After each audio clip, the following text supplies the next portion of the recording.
Just got my favorite draft pick here at the 104, but to be honest with you, I am just sitting here terrified. It's hard for me to get that excited when we have a 24-hour live stream tomorrow. I don't know how we're going to do it. You're going to get a small taste of what that live stream is going to be like right now as we go through and draft this team from the 104. A smart person would not even be live streaming today. A smart person would stay as far away from their computer today as possible. But have I ever been a smart person? No. Would a smart person live stream 200 days in a row? No. And that's exactly what we are looking to accomplish here. So at the 104, I think it's going to be very simple. We're going to get Cooper Kupp. I recently moved Cooper Kupp back to our wide receiver 1 slot overall, as I'm a little less concerned about the Matthew Stafford injury. But as we dive into this draft, if you have not done so already, which I know you have, trust me, I know you have. I have high expectations for you. Go down there, drop that like, subscribe to the channel, hit the bell next to the subscribe button. That way you're able to come out to the live streams. And for the love of God, you better be out here on Monday. If you are not out here in that 24-hour live stream, hopefully for the entire day, I don't know what you're doing. But no, Zach decides to take Kupp from us. We are not going to get Kupp here at 3. Instead, we will go ahead. We'll take Justin Jefferson. In the majority of underdog drafts that you're going to have, I think you will be able to easily get Cooper Kupp at 4. I mean, Cooper Kupp has an ADP slightly behind 4. Sometimes he actually ends up falling to 5.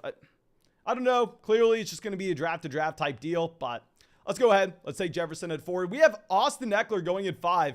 I think we saw Mikey's Lattery decide to do this in the draft yesterday as well. I'd say on underdog in particular, you're going to have to go through. You're going to have to draft Jamar Chase. And of course, real quick, we are drafting on Underdog Fantasy right now. We draft on Underdog every single day. We are drafting on Underdog Fantasy for 24 hours straight tomorrow. If you want to get in a draft with us in the live stream, if you want to get in a draft with the public lobby, if you want to get in a draft with your friends, Underdog is not meant to replace your main fantasy football league. Underdog, you do not submit your starting lineup. You do not work the waiver wire. There is no time commitment at all during the season. That's automatically done for you. So you can go sign up for Underdog Fantasy, get in some extra fantasy football drafts just for fun. And so there's no risk when you try it out. When you use promo code FLOCK, they're going to match your first deposit dollar for dollar up to $200. And with a $10 deposit with promo code FLOCK with the link in the description, you will get our 2022 fantasy football rankings, our 2022 fantasy football draft guide, which will really help you out even if you've already had your draft. But now we have Najee Harris, Joe Mixon here going at the 1-2 turn. What's really interesting is Travis Kelce went here at 6. Kelce goes before Jamar Chase. Okay. I'm very interested to see what Dave decides to do here, who got Jamar Chase at pick 7. I wonder if Moose Goose is going all in on the Kansas City Chiefs, possibly going to look to go ahead and take Patrick Mahomes in like the 4th.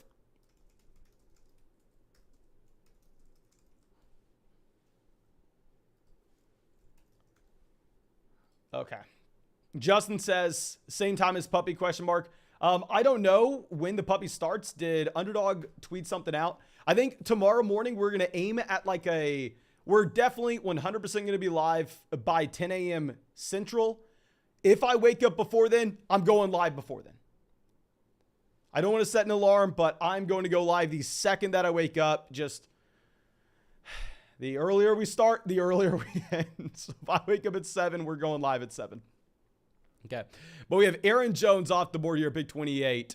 Wait, so what did we end up getting from the Jamar Chase team? Yeah, so Dave decides to go Aaron Jones and Jamar Chase in the same build. Mark Andrews off the board here. We have a couple different ways that we can take this. In reality, if I'm going to go ahead, if I'm going to look at Javonte Williams, I even have Nick Chubb ranked ahead of him. So I haven't been a massive Javonte Williams fan here at the 209.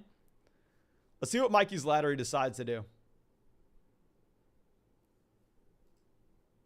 Maybe he decides to go ahead and take Javonte. Went Eckler in the 1st. Takes Deebo Samuel. So we're actually going to take Tyreek Hill here.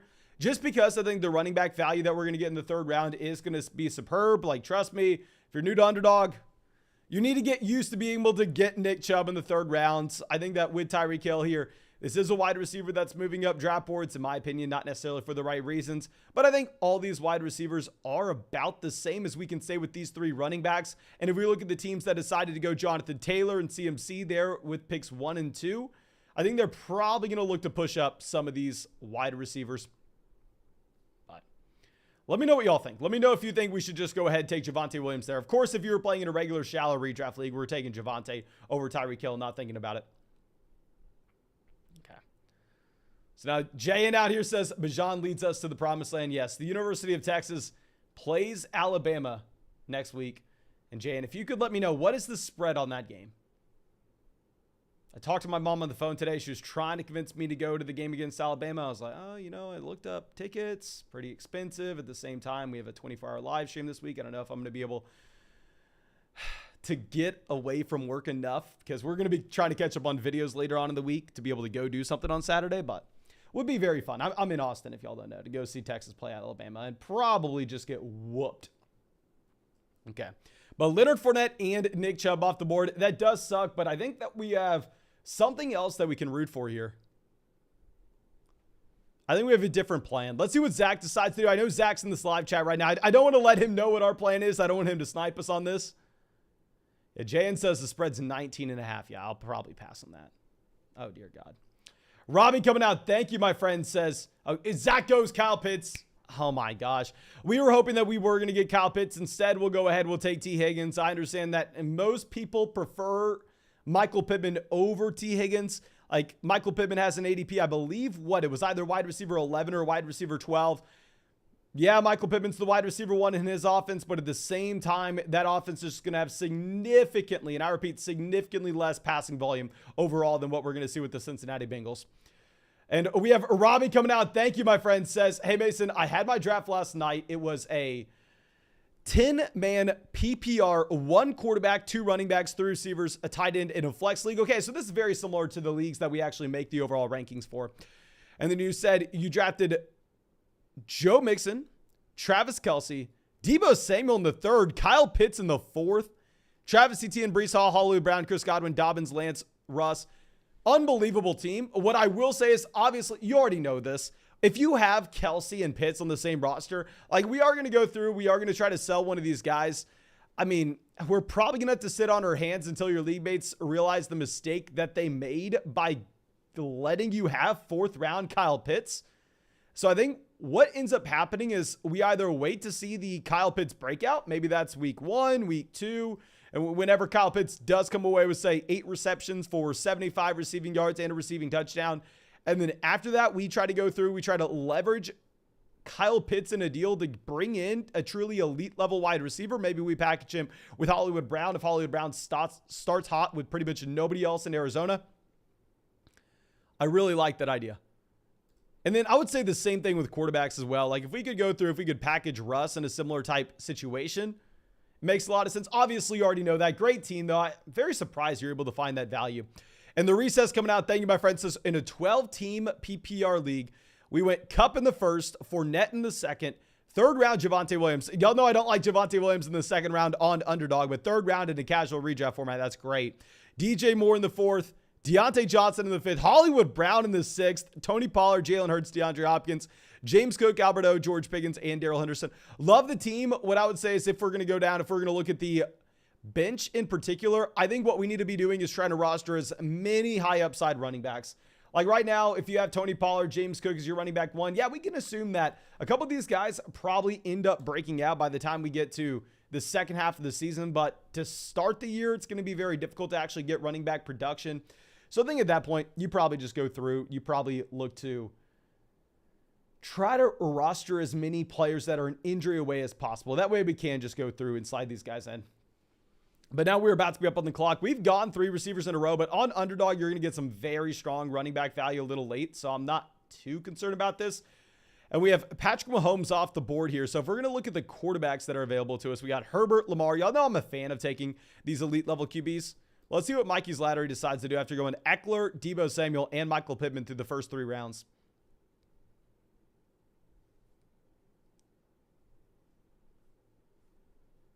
Okay, Allen Robinson off the board. Y'all know I'm a big fan of grabbing one of these elite level quarterbacks. I think if we're looking at the tight ends, we can get a tight end on the way back around.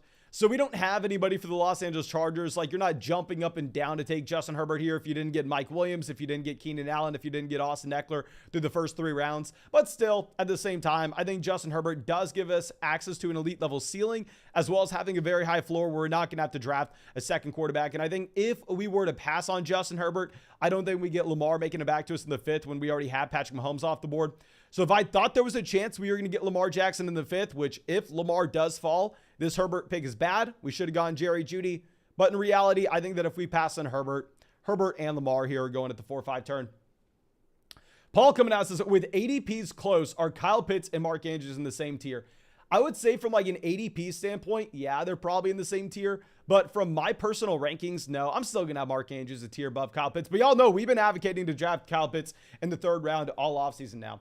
And real quick, if you have not done so already, go down there, drop a like on the live stream. For the love of God, guys, we're doing a 24-hour live stream tomorrow. If you're not dropping a like on these live streams when we're like 200, probably at this point, 100 days in a row getting all live fantasy football draft, what would you drop a like for? Okay. Now we have Deontay Johnson, Rashad Bateman off. Okay, so perfect. We are going to get Darren Waller here. We have recently moved Darren Waller back ahead of George Kittle in our rankings, but I think it's going to be incredibly important to draft Darren Waller at this point. A, I really like the value. B, look at what the other teams did in this draft. You have that team at 6 going Travis Kelce, Mark Andrews on the same squad. We have the team at 3 and Zach decides to go Kyle Pitts and George Kittle on the same squad. So I think that these tight ends are definitely going to slide up draft boards. I'm very excited to see how this draft maybe gets shaken up a bit with 2 of these teams monopolizing the top 4 guys. But let's see. And we have B-Sheet coming out. Thank you, my friend. Says, doing a half PPR 10-team draft, 2nd overall pick. Team in order is round 1, CMC. Fantastic. Round 2, Saquon Barkley. This is what we did in my first $500 draft of the offseason. We went CMC round 1, Saquon Barkley round 2. CeeDee Lamb 3, DJ Moore, Mahomes, Godwin. That is unbelievable. Fantastic start. I would say just hammer in those high upside wide receivers in the middle rounds. Robbie coming out says, always love the advice. Trying to stack Mahomes and Kelce. Who should I package together for Mahomes? Thanks again and can't wait for the 24-hour live stream. Thank you, my friend. If we could go through, if we could, it's so hard when we already have Russell Wilson and Trey Lance to then go up and move a wide receiver in a package to get an upgrade at quarterback. It's very difficult. I would try to line up a trade first to sell one of those quarterbacks.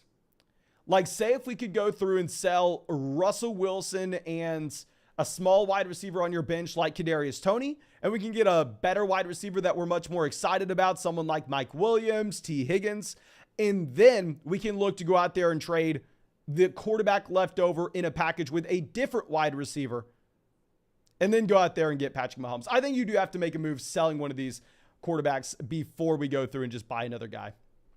But now Cam Akers off the board here, 62.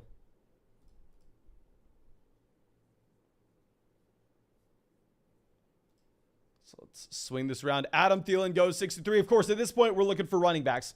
On underdog, I'm not worried. I think we're going to get fine running back value. If you were in a casual fantasy football league, though, I think you should be probably panicking for running backs at this point. But look at what we're going to have available to us. We may get to take Dameon Pierce here. Yetsky says, do you have any plans for the 100,000 sub mark?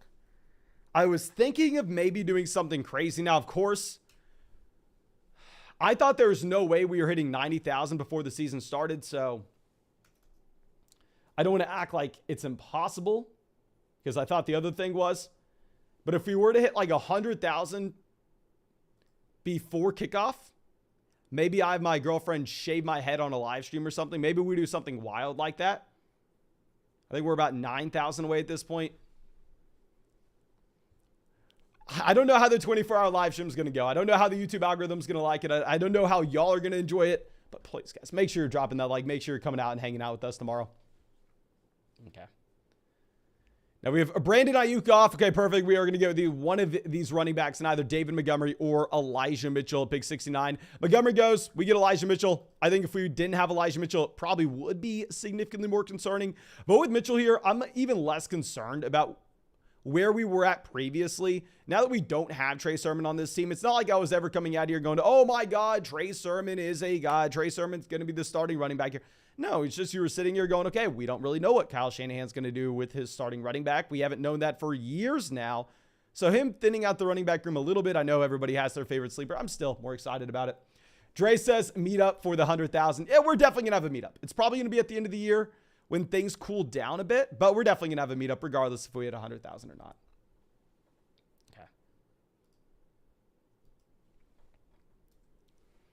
So now Dalton Schultz off the board, 71. At this point, what are we looking for on the way back around? It would have been very funny for us to take Dalton Schultz at 76 and then have the first 6 tight ends off the board in a best ball format going to 3 total teams. That would have been pretty funny. Obviously, we don't have the option to do it now, though. Okay, so let's swing this back around. Lazard's still available. I wonder if Zach decides to go with him. And the Red Baron coming out. Thank you, my friend. Says, just wanted to show some love for all the advice this year and been killing all my drafts. Looking forward to the 24-hour. Thank you, my friend. Excited to see you out there. And please get in a draft with us tomorrow. Please come out tomorrow. I'm looking forward to seeing you. And guys, it's going to be a grind. I don't know how it's going to happen. But Hopkins off the board, 73. Honestly, I don't love our Herbert pick. Like, let's go back. Let's look at what we could have done differently. We're going to go ahead. We're going to take Josh Jacobs. I know any smart person on the planet doesn't like Josh Jacobs, but hell, as I've said, I have a lizard brain. Like, I see Josh Jacobs in the middle of the 7th round. I take Josh Jacobs in the 7th. So let's go through. Let's make this pick. We have the elite quarterback, the elite tight end. We're very strong at wide receiver. And in the best ball format, of course, it's going to be significantly more important, especially when you have to start 3 of these guys. I think we have 2 respectable running backs. I think you can make the argument if you were drafting in a tournament on underdog to go through, take either Trey Lance or Joe Burrow here. But no, I think in a private draft on underdog, instead, we just got to go through. We just got to grab Jacobs. Okay. So let's move this down. And we have Wesco coming out. Thank you, my friend. Long time no see. Says, rate my team in a 12-team full PPR format where we got 1 quarterback, 3 receivers, 2 running backs, a tight end, and a flex. Okay, so here, if you have to start 3 wide receivers and you have that additional flex spot, we are going to be looking to move those wide receivers up ever so slightly. Where at quarterback, we have the elite level guy in Lamar Jackson. Tight end, we had TJ Hawkinson, so a respectable option at that point. And then at wide receiver, we have Justin Jefferson, CeeDee Lamb, DJ Moore. Love this in a league where we have to start 3 wide receivers. And we have Hollywood Brown in the flex there. We have some high upside running backs with Breece Hall, J.K. Dobbins. So I think it's going to be very tough for you at the beginning portion of this season. At the very beginning of the season, when Michael Carter has that very large role in New York, and at the same time, we're looking at J.K. Dobbins not being fully recovered from this torn ACL. We don't know exactly when that's going to happen. We're going to be doing everything we can to just scrape together running back production to get by. But the wide receiver upside that we have on this roster with the elite level quarterback, great team, great team. Okay. So now let's swing this around. And I'm going to make the goal for us to do a second draft here incredibly high. Because in reality, if I was smart, I wouldn't be live streaming at all today. I would definitely not be doing more than 1 draft.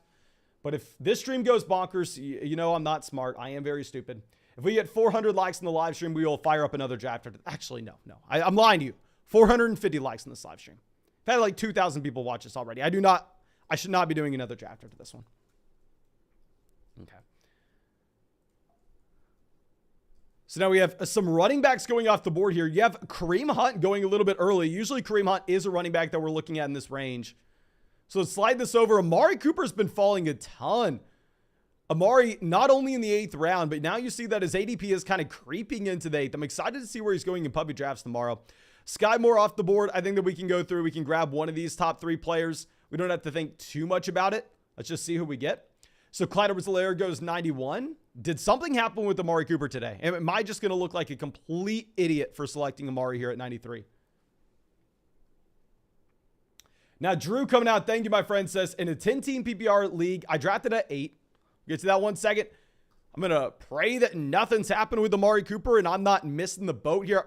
I think we'll be able to get a running back on the way back around. I don't know exactly what's going on with why Amari's falling this far. Trust me, I think Amari Cooper's overvalued previously. Now, when you're getting Amari here at 93, I think it's going to be a no-brainer selection. I'd be more excited if it was in a tournament-style draft on Underdog where we're chasing the highest ceiling possible weeks 15, 16, 17. Still, I think it's a fine pick here at 93. But going back to Drew, picked at 8. We have Aaron Rodgers. Honestly, in a 10-team league, I would say that with Aaron Rodgers, probably not a great quarterback to have. Now, obviously, from a real-life NFL perspective, you're looking at Aaron Rodgers as one of the best options you could ever imagine. Back-to-back MVPs, but at the same time, what did that lead to from a fantasy football standpoint over the past few years? I think hovering around like the quarterback 8 just because he's not going to run the ball at all. So in a 10-team league, you have a low-end quarterback 1 here. And then outside of that, running back, running back, we have Dalvin Cook, DeAndre Swift. So probably multiple top 10 options. Then at receiver, we have Terry McLaurin, Chris Godwin, Michael Gallup, DeAndre Hopkins. I think this team's going to be outgunned at the beginning portion of the season. And what we are really going to need to see is we're going to need DeAndre Hopkins back. Once DeAndre Hopkins is back with this roster, I think he'll be sitting pretty. But like if we're going through and submitting a starting lineup for this roster right now in a 10-team league in particular, you have Aaron Rodgers at quarterback, who I'd argue is not a great quarterback to have in a 10-team league. Then beyond that, we have Dalvin Cook, Swift at running back. That's great. But then we're starting DK Metcalf, Terry McLaurin at receiver. We're definitely getting crushed there. Dawson Knox, we're getting crushed in a 10-team league as well. So I don't know. I'd say that we're going to need DeAndre Hopkins back. Hopefully we can just stay afloat before Hopkins makes it back in. Okay. But now after we take Robert Woods, I mean, here we talk about this all the time, but if you're drafting in a tournament style draft where we need to be optimizing for weeks 15, 16, 17, we go Treylon Burks. In a private draft where there's no fantasy football playoffs, cumulative scoring, we'll just go ahead. We'll get the boring option, someone that should have the role right away in Robert Woods. But now we have another donation coming out from Shaz. Thank you. Says in a half PPR 10-team league where we got 1 quarterback, 2 running backs, 2 receivers, a tight end, and a flex. So an extremely shallow format. If you're playing in a 10-team league where you can only start up to 3 wide receivers at the very most, wide receiver's not going to matter that much. What's going to matter is grabbing the elite level tight end, grabbing an elite level quarterback. Let's see if we did that. So we have Kyler Murray at quarterback, elite level option, check. We have Hollywood Brown stacked up with him. Great. We have Cooper Kupp. There's the wide receiver 1 as well. And we have the elite level tight end in Mark Andrews. Okay, so I really like this team. Running back, we have Javonte, Damian Pierce, Kenneth Walker, Alexander Madison. So I think we are a little weak at running back. If we could go through, if we could look to package together like your wide receiver 5 on this team in Cortland Sutton, as we already discussed, you can only start 3 receivers in this format. So is Sutton really making that much of a difference for you? I think if we can go through, if we can package your wide receiver 5 with Damian Pierce and get an upgrade at running back 2, that's going to be something I am very excited about. But let's swing this back around.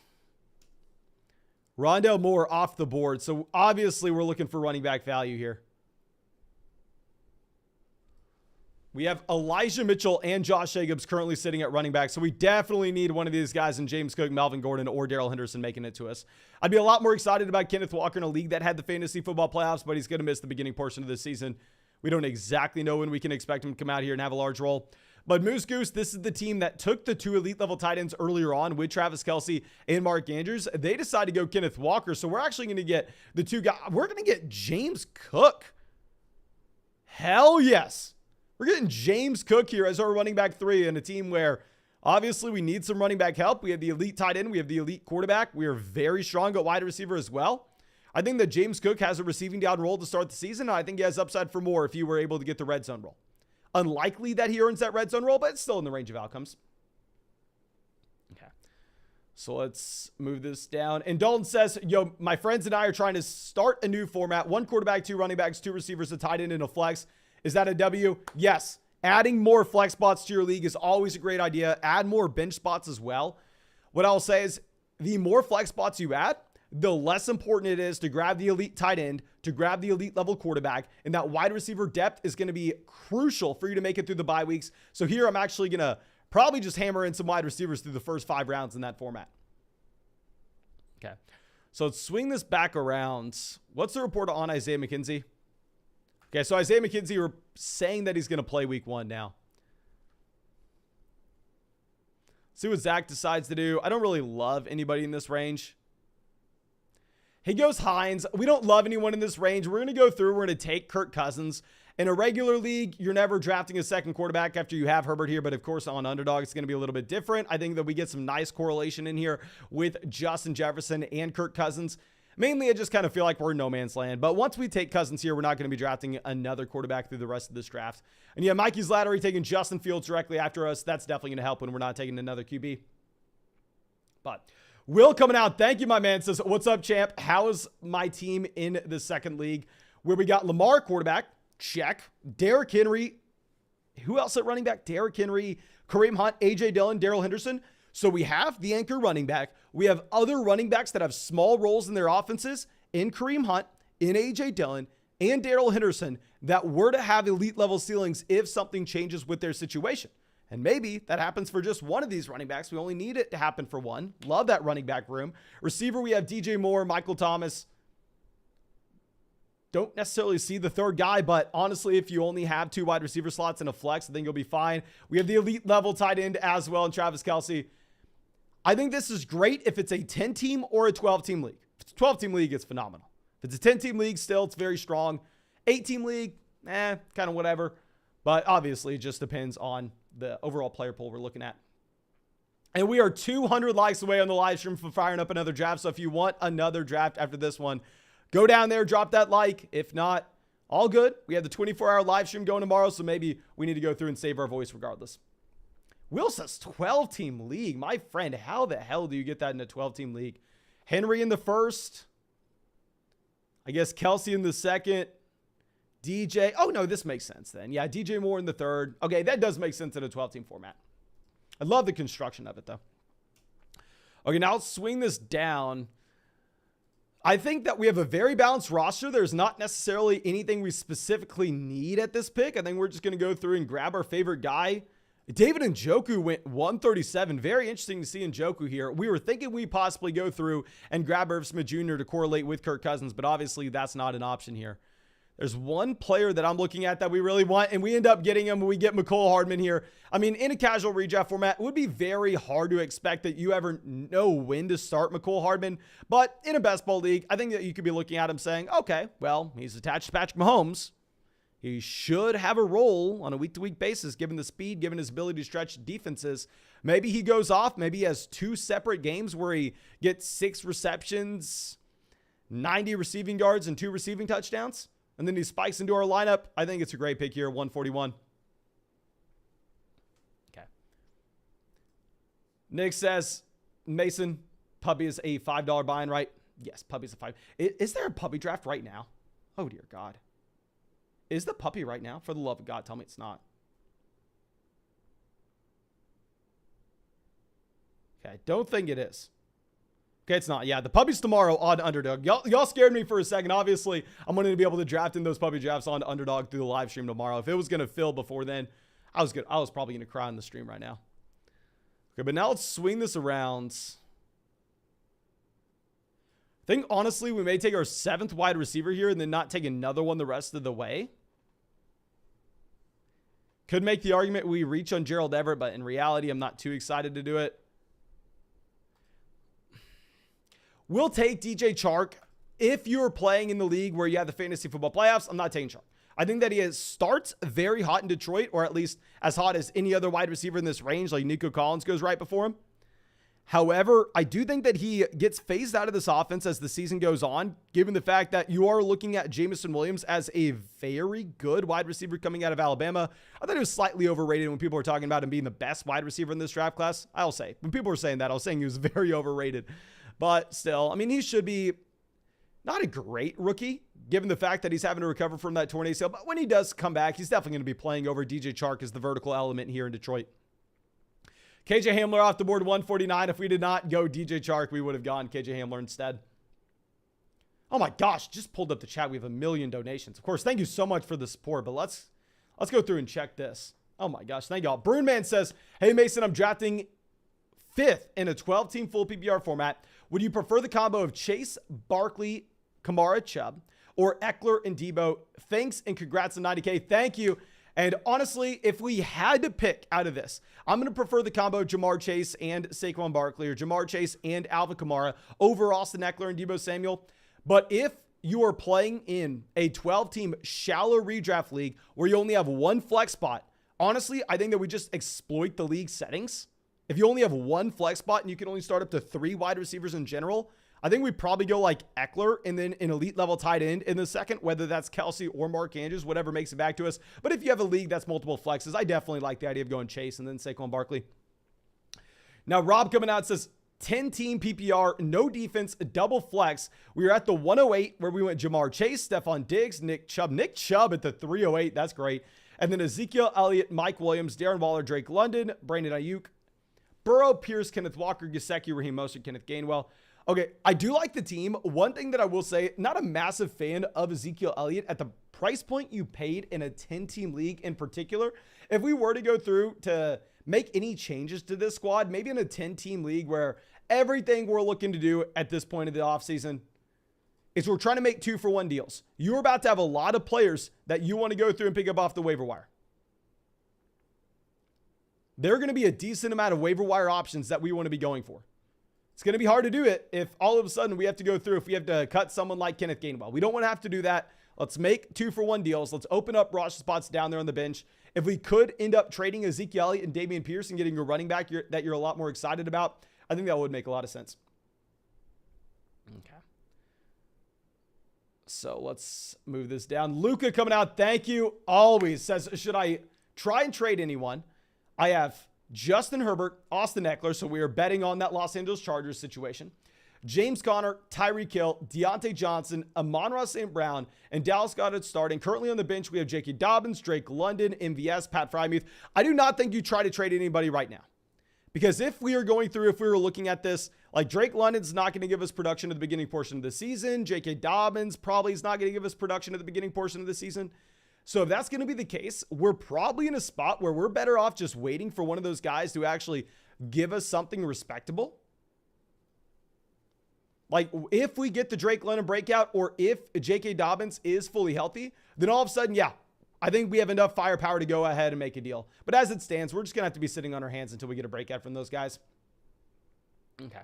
So we're going to take Gerald Everett here. I think the Gerald Everett pick is a no-brainer. I mean, we need a second tight end. You saw how early these other guys go. And in a best ball format, I think when we go Darren Waller, Gerald Everett, we're not going to have to take a third guy. We already have Justin Herbert at quarterback. We didn't have any other Los Angeles Chargers players, so we do want to build in some correlation here. So I think the selection to go through and to take Everett does make a lot of sense. And at this point, is probably going to be, considering the fact that this is a private draft on Underdog and not a tournament-style draft, a team where we just go through and hammer in a crap ton of running backs after this. But Matthew coming out says, love the content, man. Any recommendations in a 12-team full PPR shallow league 7th pick? We got Stafford, Kupp, Eckler, Judy, Pitts, Edmonds, Hollywood Brown, Dobbins, Olave, Brian Robinson, Lockett, and Winston. First thing, I think that we go through and look to just add some quarterbacks to our watch list. If Jameis Winston is our current starter at the quarter, no, we have Stafford as well. You know what? If we have Stafford, I don't necessarily love the idea of going through and even rostering Jameis. Like, Stafford is going up against the Bills. Bills have a great defense. Would you ever consider benching Stafford for Jameis Winston this week, who's going up against the Atlanta Falcons? I mean, we can assume that New Orleans just rolls Atlanta. No, you're not considering that. Why would you? So I don't necessarily know if Jameis Winston's adding anything into this team. If we go through, if we look at the running back position in particular, I mean, where we're sitting with Chase Edmonds, Austin Eckler, we're not going to have Brian Robinson until later on in the year. I think we'd be better off using that roster spot at the very bottom end of the team to just grab another running back that's maybe an injury away. Like go and grab a Tyrion Davis-Price, a Raheem Mostert. Go grab one of these guys that, yeah, you probably cut them after week 1. But what happens if Raheem Mostert comes out and he actually gets 12, 13 touches in Miami this week and he ends up being the running back that they looked for in the red zone? I think I would definitely look to just move off Winston, pick up an extra bench running back. I think it's a strong squad overall, though. When we have Eckler, when we have Kupp, I mean, I don't even know how you got Kupp and Eckler on the same team. But Derek coming out says, going fishing early in the morning. Hope you're streaming a little after I get home. My friends, we'll be streaming for 24 hours. So I don't know what time you were getting home, but we will be live. We will be drafting, and I will be expecting you out there, my friend. So now we have Hayden Hurst off the board here, 179. So we're really looking for running backs that we can bring onto this team. I mean, right now we have Josh Jacobs, Elijah Mitchell, James Cook, and Tyrion Davis-Price. We really need to round out this team with a bunch of running backs on the bench here. The Truth coming out. Thank you, my friend. Says, Mason, I want to draft Jalen Hurts at the 101 in a super flex draft. Please talk me out of it. I've drafted a lot of Jalen Hurts. Trust me. I've taken a lot of Jalen Hurts this year. PFF has this as the best offensive line in football. Jalen Hurts is an elite rushing quarterback. And I want to make the argument A.J. Brown's a top 5 wide receiver from an efficiency standpoint. But at the same time, to go through and take Jalen Hurts over Josh Allen, that is the boldest call that I've ever heard this offseason. Can't do it. Take Josh Allen. And if I really need to talk you out of it, if you love Jalen Hurts that much, there's the outside chance that you have Jalen Hurts making it to you at the 212, depending on how your league mates draft in a Superflex league. Okay. Let's move this over. And Colby coming out says, thoughts on Kelsey team? What should be different? Okay, don't exactly know what you're asking here, my friend. If you're asking on thoughts on Travis Kelce this upcoming season, I mean, if we are looking at Travis Kelce this year, obviously the efficiency dropped off last season as well as the overall points per game. If you look at 2020 to 2021, there was a serious drop-off for Travis Kelce, and at the same time, Travis Kelce is going to be 32 years old. I mean, he's already 32. He's going to be 33 this season. Like, Travis Kelce is the oldest player that's being drafted not at quarterback, pretty much inside the top 150 picks of fantasy football drafts. Like, that is very, very concerning to go out there and chase that outlier. But at the same time, I think that this Kansas City Chiefs offense has an elite floor and ceiling. I think that this Kansas City Chiefs offense is going to be a top 5 scoring team. We don't exactly know how the target's going to break down between Juju Smith-Schuster, MVS, McCole Hardman, Sky Moore. Travis Kelce is the number 1 option and possibly the best offense in football. And we've seen him average the tight end 1 finish over the past 3 seasons. I still think you can draft Travis Kelce as the elite level option. But real quick, we are 100 likes on the live stream from firing up another draft after this one. So if you have not dropped a like on the stream, fix your life. Go down there, drop that like. And Huck Up coming out, thank you, my friend, says, Sup Mason in a 14-team half PPR. Okay, so obviously in a 14-team league, we are going to be lowering our expectations here. We have Kyler Murray. We had the elite level quarterback. We took Jonathan Taylor. I'm assuming at the 101. David Montgomery, running back 2, is going to be a fine running back 2 in a 14-team league. At wide receiver, we have A.J. Brown, Darnell Mooney, Drake London, Tyler Boyd, Sky Moore, Garrett Wilson, and we have Mark Andrews. Okay. I was going to say, this maybe wasn't the strongest squad we've seen, but no, if we have Mark Andrews, I think it's a great team. What could be interesting is if we could possibly move off Kyler Murray for another one of these rushing quarterbacks, whether that's Jalen Hurts, who would correlate with A.J. Brown, or that's Lamar Jackson, who we could stack up with Mark Andrews, I think that would make a lot of sense. Okay, let's swing this around. We're just going to continue to take these running backs as they go off. We're going to take Kenyon Drake here.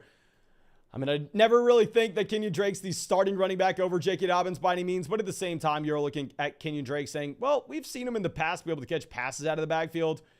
I mean, it's very telling of what this Baltimore Ravens coaching staff, what this entire team thinks about their current running back situation if they're having to bring in Kenyon Drake in the first place. So let's go ahead. Let's take him 196. Kind of shot in the dark, but it is what it is. Okay. Now let's move this down. Should we go Kenyon Drake? I think here with this last pick, once we have 6 running backs, we can go a couple different ways. If it was a tournament-style draft, we're 100% going to go wide receiver. We're going wide receiver or Deshaun Watson if he made it back to us in the 18th round. Here in a private draft, when we're not chasing a top 1 percentile outcome, maybe we can go through. Maybe we can just take another running back. Zach says, Mason, please reach out to your underdog rep. Jordan Mason is still not available in the player pool. Yeah, so I don't think Jordan Mason's going to be available in the player pool for Best Ball Mania because he wasn't available in the player pool for Best Ball Mania back a long time, like whenever the contest first opened. So I don't think they can add a player to the player pool for a tournament when teams have already been drafted in that contest, if that makes sense. Because there could be someone who makes the claim, oh my gosh, I drafted back in June. I loved Jordan Mason. I wanted to draft him, but he wasn't in the player pool. You didn't give me that option.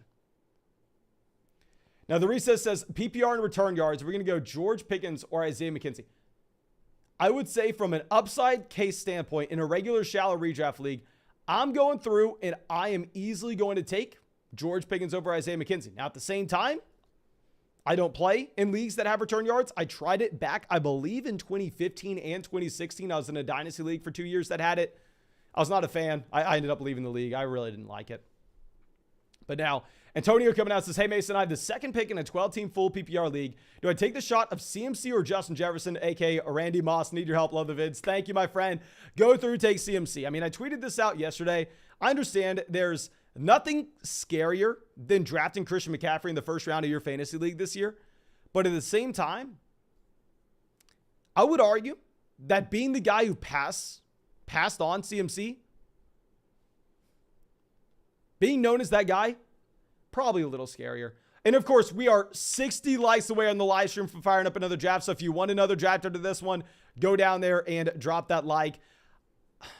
I know everybody and their mom's going to hate this. They're going to hate it with a passion, with a fiery passion, because it would be so suboptimal in a tournament style draft. But here in a private draft, I am going to be fine going through taking Carson Wentz. Like, you would never in a million years draft a third quarterback on underdog fantasy outside of this very specific scenario where it's either Carson Wentz or Zach Moss. It's a private 12-team draft where it's cumulative scoring weeks 1 through 17. So let's go ahead. Let's draft them. Okay. So I think that should be it. Looks like we are not hitting 450 likes in the live stream.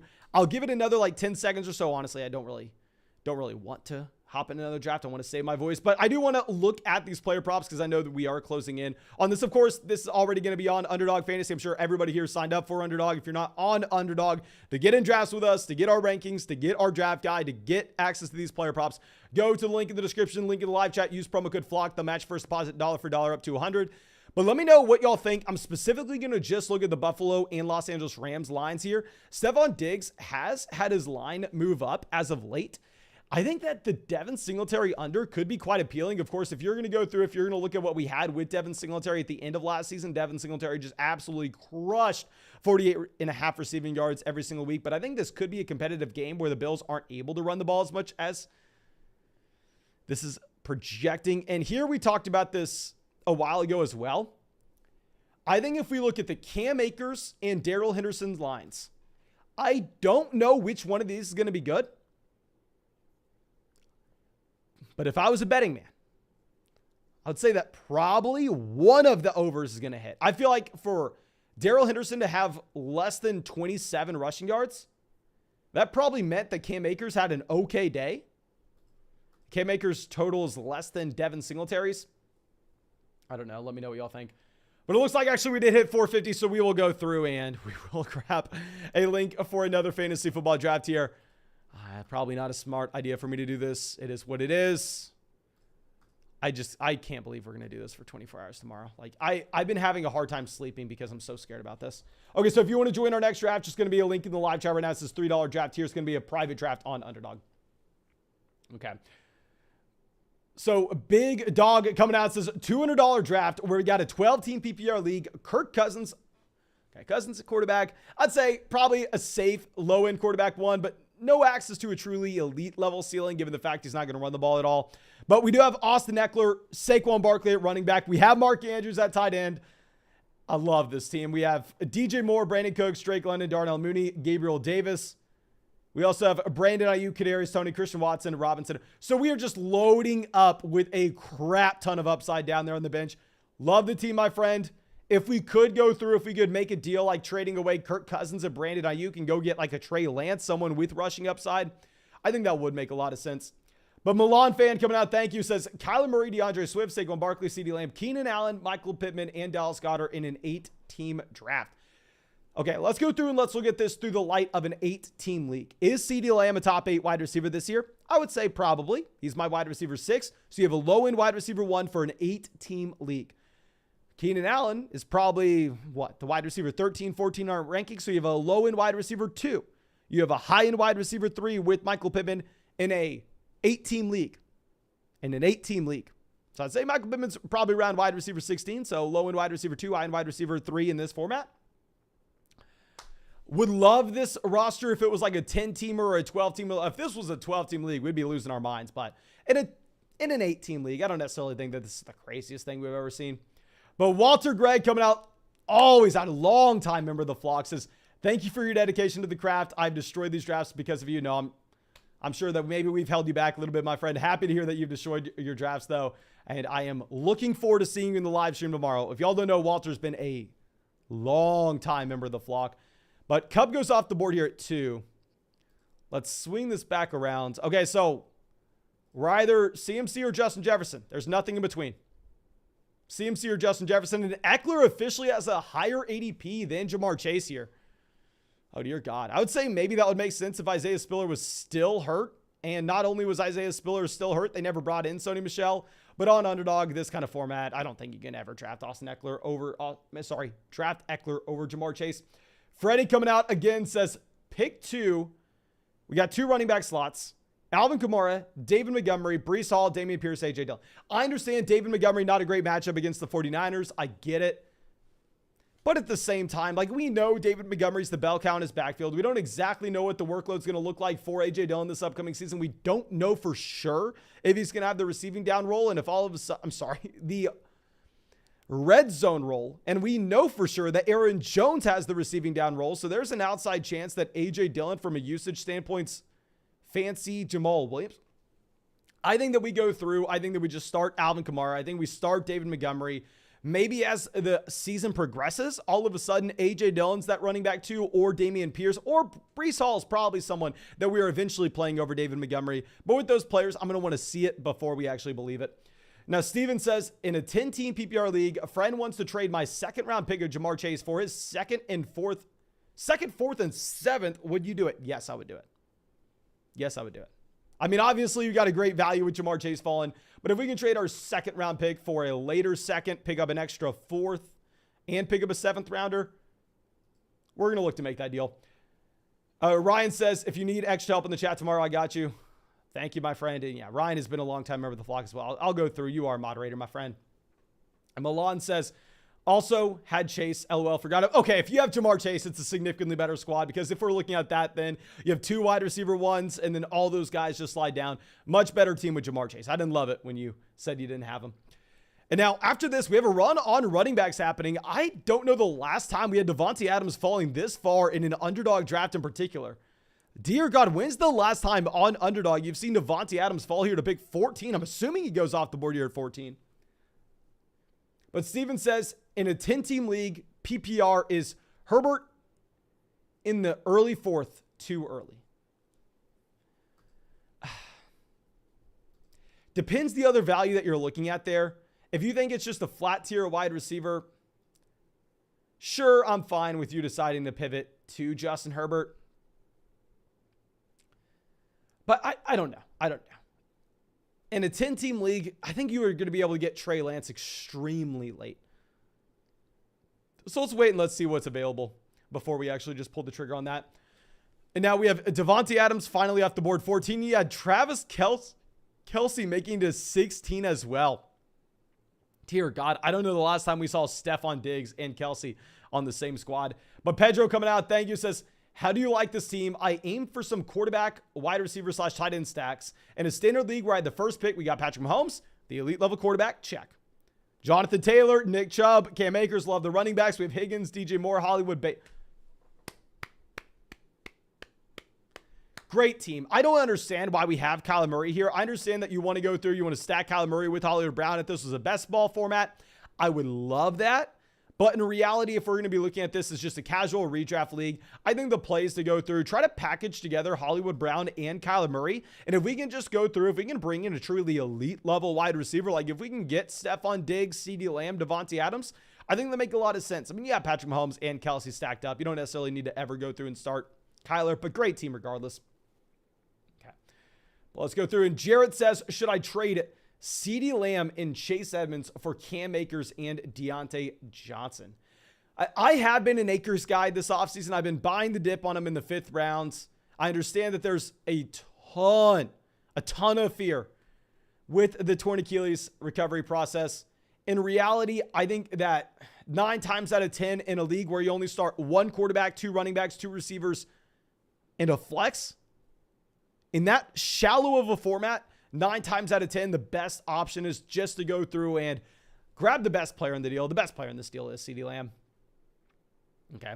But now we're going to take Deebo Samuel here, 21. I do have my serious concerns with Deebo, but in a lot of these drafts, you get Nick Chubb falling to you in the 3rd. When that doesn't happen, y'all know who I'm going to be looking at here. We'll see if we end up getting him. This is a very similar draft to what we did in the last one, and I'm not going to lie to you. I loved our last draft. I think we crushed that last one. Probably not looking to grab Herbert in the 4th with this build if he falls. I mean, I think that did mess us up a little bit, but we're going to go ahead. We're going to take Kyle Pitts here. I mean, we've been taking Kyle Pitts in the 3rd all offseason. It sucks that now we have to pay a much steeper price, whereas you used to be able to get him in the late 3rd in these drafts, and now he goes to the 2-3 turn primarily. But still, I think with Kyle Pitts, you're getting a cheat code. You're getting a low-end wide receiver 1, high-end wide receiver 2, legitimately at the tight end position. I mean, I know people hated, and I repeat, hated on us for like a month ago when we tweeted it out, but I do think that Kyle Pitts could outscore Mike Williams. I think he could outscore Michael Pittman this year. Straight up.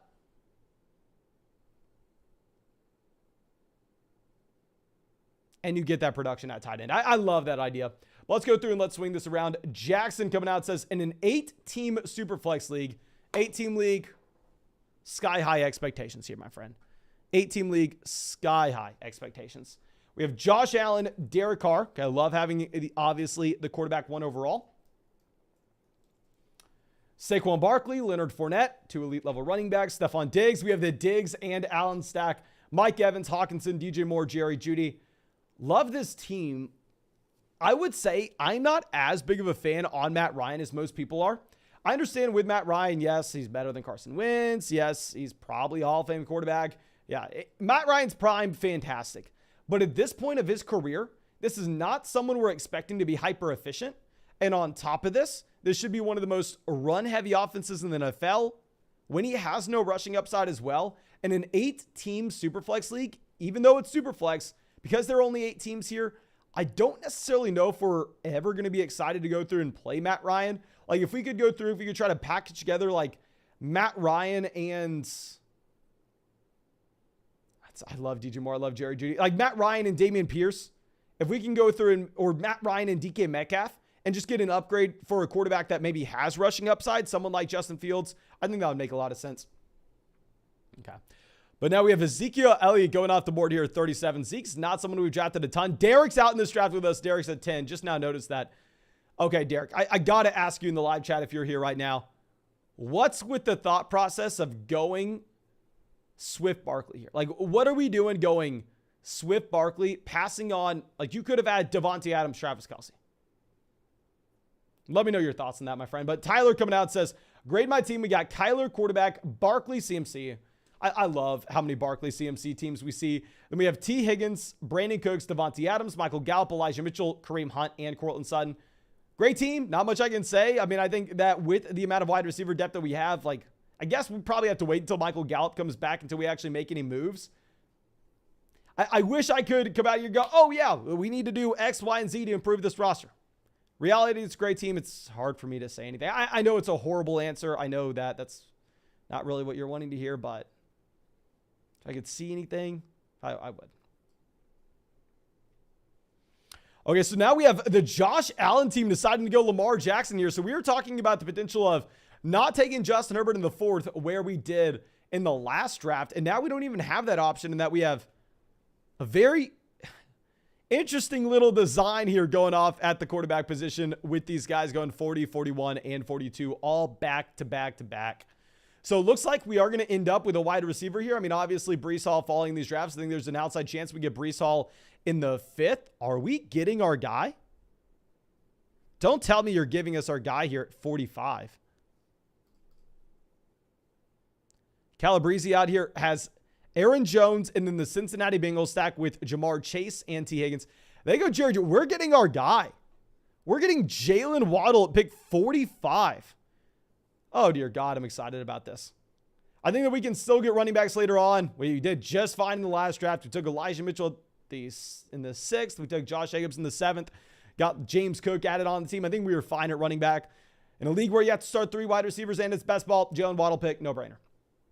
But Tim Jenkins coming out, thank you, my friend, says in a 12-team league where we got 1 quarterback spot and 2 flexes, I had the 9th pick. We have Josh Allen at quarterback, the elite level QB. Leonard Fournette, Clyde Edwards-Helaire at running back. I'd say a weak running back too, but CH has a lot of upside. I was more excited about Clyde Edwards-Helaire earlier this offseason before we ended up having Isaiah Pacheco, Ronald Jones, and Jerick McKinnon all make the roster. Now I think it's a little more concerning. Justin Jefferson, Jerry Jeudy. We have the wide receiver 1 overall. We have another guy that I think can break out. Hawkinson, Montgomery. Okay, so Montgomery, if Clyde Edwards-Helaire doesn't break out, then Lazard, Penny, MVS. Love this team. You're saying, should I trade for a running back? I like the idea of trading for a running back, but I think we can do a couple different things first. I think first, if we want to help ourselves out at running back, there's really no reason for us to be rostering Derek Carr. Now, I understand, yes, Derek Carr could possibly lead the NFL in passing this year. Like, it's in the range of outcomes. It's not likely, but it's a possibility. Now, at the same time, if we're going to go through, if we are going to look at the probability he hits your starting lineup when we have Josh Allen, when you have Allen, I never want to be rostering a second QB. So I would look to trade Derek Carr for legitimately anything. A bench running back like Kenneth Gainwell that you think has some upside, or maybe you package him with a different player, and then all of a sudden we go through and we get a slight upgrade elsewhere in our starting lineup. I would really go and try to package him together with absolutely anything we can, because we're going to open up roster spots. That's what we're doing here. We want to keep our roster spots open at the beginning portion of the season to just have as many high upside running backs down there as possible. So if we could say move Derek Carr and Rashad Penny, get an upgrade at running back, drop Alec Pierce just for another running back off the waiver wire. I don't necessarily think you have to go out there and make a trade for one. If we just roster as many of these guys as possible and possibly find just a free breakout down there from the waiver wire. And we just passed 500 likes in the live stream. Thank you so much for everybody who's gone down there and dropped that like. If you have not dropped a like in the live stream yet, don't know what you're waiting for. Drop a like. I know 99% of us are already subscribed to the channel, but we have that 24-hour live stream starting tomorrow morning. Come on, guys. It's like our 100th live stream in a row every single day. If you're not dropping a like for this, what would I have to do? What would I have to do for your like? Let's move this down. Nick coming out says, Kyler Murray, Justin Jefferson, CeeDee Lamb, Travis Etienne, Elijah Mitchell. Okay, so we have the elite level tight end, Travis Kelce, the elite level quarterback, Kyler Murray, Cam Akers, Darnell Mooney on the bench. We have Rondell Moore, J.K. Dobbins, Chris Godwin, Trey Lance, James Cook, Romeo Doubs. Okay, so it's going to be very difficult for us to go through and actually get adequate trade value, what we would need for Trey Lance. I think at this point, there's too many people scared off of Lance. What I would personally look to do is if we could trade Kyler Murray and Rondell Moore in a package, if we can get an upgrade at wide receiver and open up the roster spot that way, I think that would be very appealing, because I am expecting Lance to be someone that you can start every single week, almost regardless. And then beyond that, if we're going to go through, if we're going to look at what we have down there on the bench, I mean, you have guys that can break out later on the year, like Chris Godwin, like J.K. Dobbins. They're just going to have to come back from injury. So outside of the obvious trade and trying to move Kyler and Rondell Moore in a package for an upgrade at wide receiver, I think that we just kind of sit on our hands. I think it's a team with a crap ton of upside down the stretch, and we just wait until we end up getting J.K. Dobbins and Chris Godwin healthy. Now, Mark coming out says, PPR, would you trade Adams for Godwin, Keenan Allen, and DeAndre Hopkins? Would really wish if we knew how many teams are in this league. Like, if this was a super shallow format where you had 10 teams, you start 2 wide receivers, 2 running backs, a tight end, and a flex. No, because you're probably going to have to drop very good players off to the waiver wire as well. If this was a deeper league where it's a 12-team league, start 3 wide receivers and 2 flex spots, hell yes, we make the deal. Okay. So let's move this down.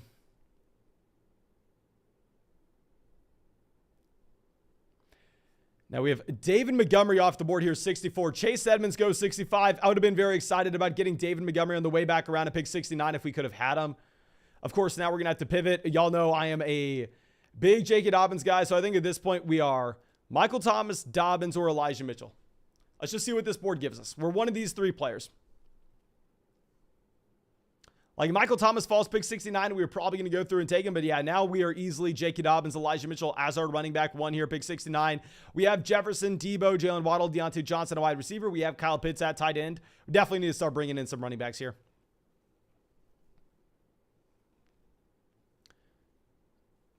Calabrese decides to go Elijah Mitchell. So we're going to take J.K. Dobbins. I mean, with Dobbins, I've been drafting him a lot. The second that Gus Edwards was announced on the PUP, I was going through, I was taking J.K. Dobbins aggressively in the 5th round. Can't sit here and act like I'm not worried. The Kenyon Drake signing is definitely worrisome, but if we're going to get this kind of discount on him, I'm taking him every day of the week. And now, man, Well coming out, thank you, says, in a 12-team league where we have CMC, Javonte Williams at running back. Down there in the bench, we have some upside guys like Clyde Edwards-Helaire, Brian Robinson, Dameon Pierce. What are we going to do when we have the elite level quarterback already, Josh Allen? You have the elite level tight end, Mark Andrews. Receiver, Deontay Johnson, Amon-Ra St. Brown, Devonta Smith, Chris Olave, George Pickens. I love this team. There's very little I can say. I mean, I think that we're kind of going to wait around and see what we get from Michael Gallup, see what we get with Brian Robinson, and when they end up making it back here, I wish I could go and say, oh, easy game, easy deal. I mean, if you were looking to make a trade, I mean, trading Deontay Johnson and Dameon Pierce, trying to get Stephon Diggs on a Josh Allen team, I think that would make a lot of sense. But it's not like something you have to do. Okay. Lance goes off the board 74. We definitely would have taken Trey Lance if he would have made it to us. Jacobs goes as well, so it's not going to be as easy as just taking a running back at this point. See what Kirk decides to do. Kirk has loaded up on the anchor running back strategy with CMC in the first, then just runs through those wide receivers. I have no idea what to do here, ladies and gentlemen. No idea.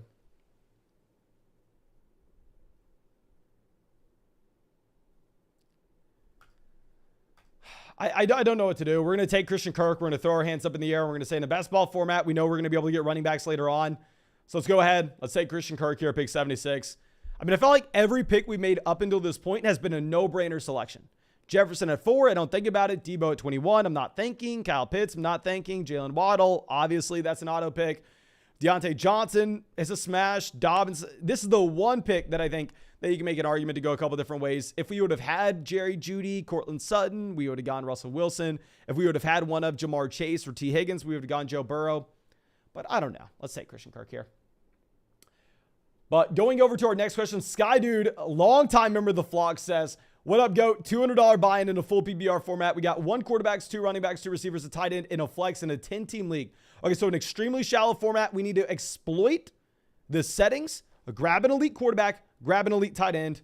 Quarterback, we have Lamar. Tight end, we have Andrews.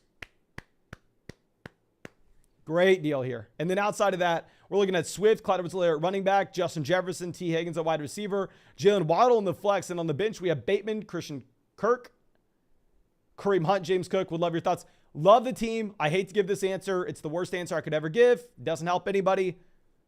I don't think you do anything. I think you had a fantastic draft, and I think you're probably going to crush your league mates this year. I think it's that simple. But Constantine coming out, thank you, says, rate my team in a 12-team PPR format. Quarterback, Kirk Cousins. And I'm not excited about having Cousins. Running back, Jonathan Taylor, Javonte Williams. Wide receiver, Mike Evans, Jalen Waddle. Flex, Darnell Mooney. We have Juju Smith-Schuster as well. I like the team. The issue is if you're looking at Kirk Cousins, like even if he comes out and he's what Derek Carr was last year. Like Derek Carr last year was a top 5 quarterback in passing yards. He's like the quarterback 5, only behind guys like Patrick Mahomes, Josh Allen, Justin Herbert, Joe Burrow, and Tom Brady, of course. Only behind truly special level players. At the same time, he was like a low-end quarterback 1. Someone that you could probably replace the production just working the waiver wire and working matchups. So I would love to go through, if we can, try to get a quarterback that has some rushing appeal. Go get Kyler Murray. Go get Jalen Hurts. Go get Kyler Murray. I'm sorry, go get Trey Lance. The quarterback position is just completely different than it was a while ago. Good team overall. The only team I'm fine really keeping Kirk Cousins as our starting quarterback is if we drafted Justin Herbert. I'm sorry. God dang. Justin Jefferson. But now we have Nick coming out. Thank you, my friend. Says, in a 12-team league with 3 flex spots, is early third too early for Kyle Pitts? I had 2nd overall. Personally, I think that if you're in a league with 3 flex spots, I'm wanting to hammer in wide receivers. If you had 2nd overall, I probably go through. Okay, 1 second. We're going to take... We'll take Gibson here.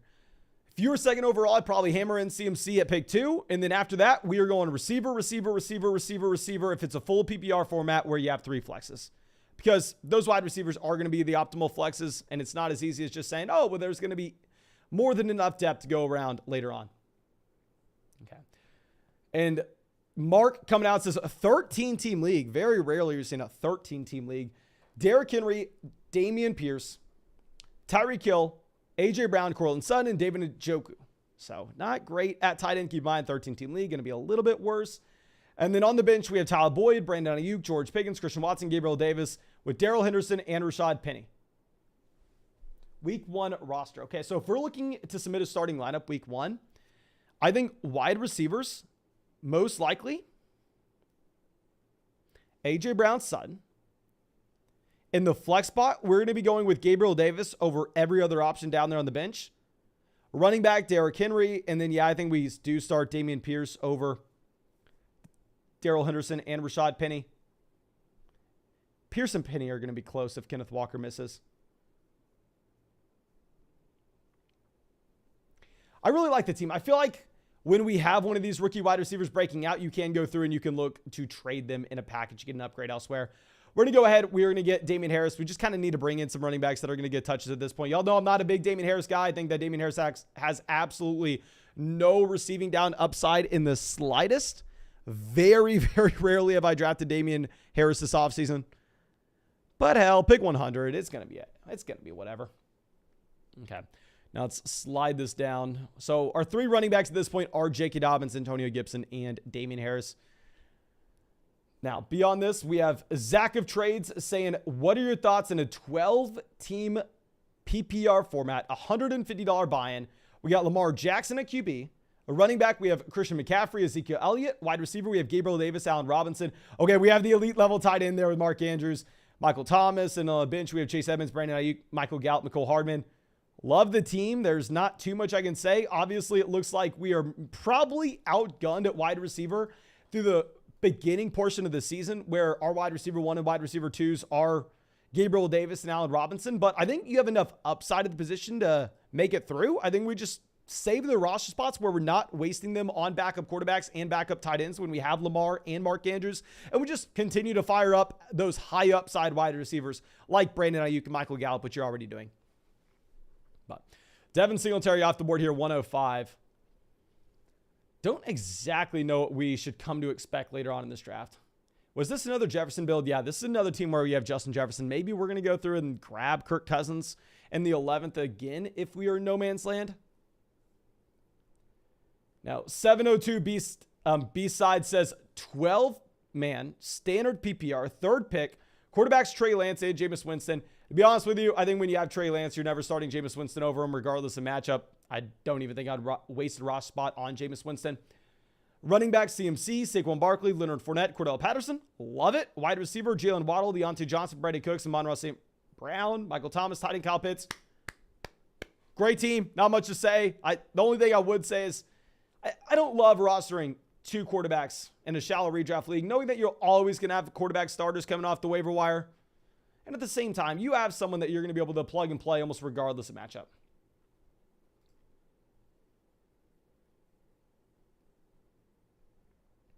Okay.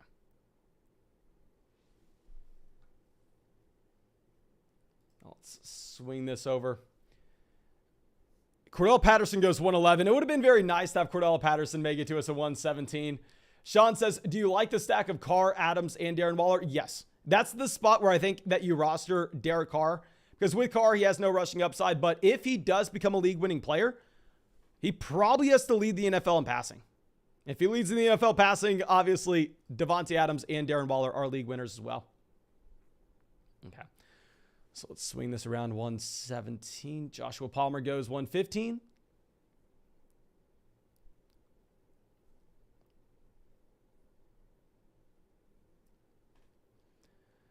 I think there are a couple good enough options where we're not taking Cousins here. Like, we'll take Kirk Cousins if he makes it to us in the 11th. But the thing is, the teams behind us already all have quarterbacks. This team, Big Daddy, already has Lance and Brady. They can't take another. So we're going to go ahead. We're going to take Zach Ertz. We're going to pair him up with Kyle Pitts in a best ball format. I don't think we have to draft another one of these guys. So yeah, let's move this down. And then Cooling Off says, my 12-team PPR 3-wide receiver league, we have Jalen Hurts at quarterback, a wide receiver, A.J. Brown, Stephon Diggs, Deontay Johnson, T. Higgins, DeAndre Hopkins, Chris Godwin, Jalen Tolbert. Really like the team, but obviously we're going to be put in a difficult spot at the beginning portion of the year whenever we're looking at the combination of Godwin as well as DeAndre Hopkins. Running back mixing Clyde Edwards-Helaire, Kenneth Walker, Tyler Algier, Darrell Henderson, Naheem Hines, Alberto. Should I trade for Kamara? Obviously, it depends what the deal is. I would be fine going through and punting a running back 2 like we did in a league where you have to start 3 wide receivers. And specifically because we aren't going to be able to play Godwin early on. Not only are we not going to be able to play Godwin early on, we're not going to be able to play Hopkins. I think that we're probably not strong enough to go through and just overpay for Alvin Kamara at this point. I think you just kind of have to sit on your hands. But Garrett Wilson off the board here, 121. Romeo Doubs goes 122. I think we are going to look at Kirk Cousins here. I doubt this team that at running back right now, CMC and Kareem Hunt would go ahead and pull the trigger on Cousins.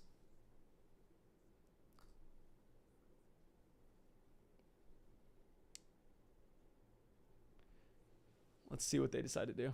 They go Hines. So yeah, we're going to go ahead. We're going to get Kirk Cousins. I mean, with Cousins, don't necessarily love him in a regular shallow redraft league because in that shallow redraft league, we have to look for a quarterback that can give us consistent. That's the key word. Top 5 weeks at the position.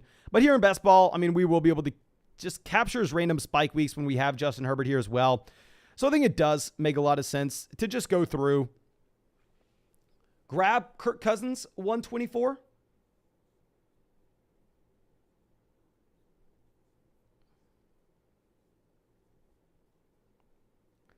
Okay, let's move this down after we take Cousins here, 124.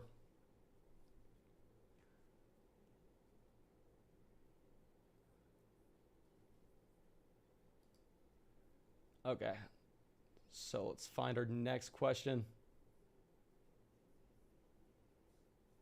Sean Dotson goes 126. Isaiah McKenzie directly after. Let me know what y'all think of this team so far. I mean, I think it's interesting.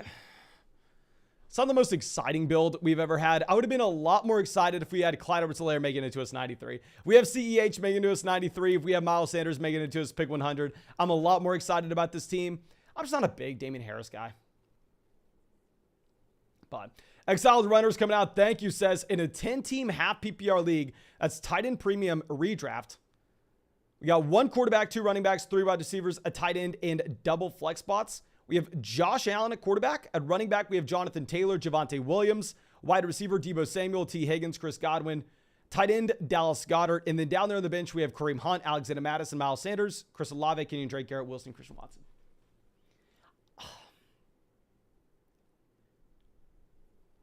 I like it. I think we wait until we end up getting Godwin back and healthy. And when we have Godwin back and healthy, we look to go through and try to add in one of these players like Kareem Hunt with Deebo Samuel and try to get to Stephon Diggs for the elite Josh Allen stack here. I just don't think we're going to have enough depth to do it before we get Godwin healthy in a league where we have to start 3 wide receivers. Okay. Now, Credor coming out says, in a 10-team PPR league where we got Kyler, Derrick Henry, Austin Eckler, Terry McLaurin, Mike Williams, Mark Andrews, Michael Thomas, what are we looking to do? Okay, so I think it's a very strong league. I don't know how you got Derrick Henry, Austin Eckler in the same squad, as well as having the elite level tight end Mark Andrews. If we could trade Terry McLaurin or Mike Williams for Hollywood Brown to pair up with Kyler, we do it. But great team in general. Okay.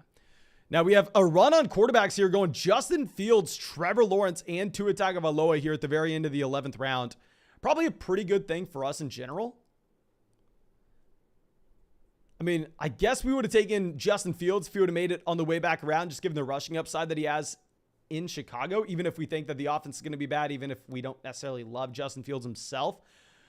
Derek decides to go Russell. Is Russell Gage falling this far now? Yeah, this isn't even like far behind Russell Gage's ADP. Oh my gosh. Maybe we are finally in on the Russell Gage hype train. I feel like 12th round probably be a pretty good price compared to 6th round earlier this offseason. Okay. Now we have DJ Chark off the board. Christian Watson goes 137.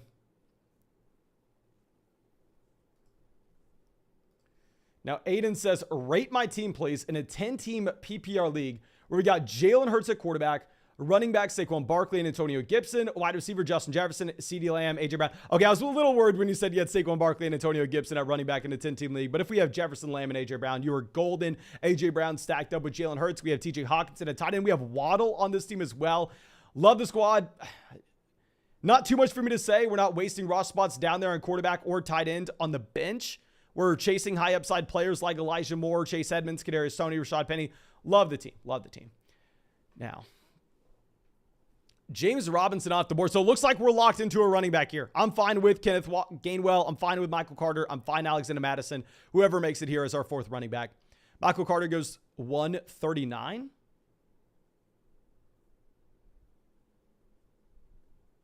To Daxter Boys. Daxter Boys out here in every single draft with us. Just recognize the name. You could make the argument, oh, Mason, you decided to take Kirk Cousins. Go Irv Smith. No, we already have two tight ends. We can't take another tight end. Maybe we should have known we were going to want Irv Smith Jr. in this range. But no, let's go ahead. Let's get Kenneth Gainwell. I mean, with Gainwell here, running by the best offensive line in football, should have a small role on a week-to-week basis and obviously contingency upside if something were to occur to Miles Sanders. Now, we have a next question coming out from Jeremy. Thank you, my friend. Says, should I try to trade for a wide receiver one? It's an ESPN PPR league, 12-team format. Jalen Hurts, Derrick Henry, Saquon Barkley, A.J. Dillon, Melvin Gordon, Hollywood Brown, Rashad Bateman, Devonta Smith, Chase Claypool, Travis Kelce, and Kyle Pitts.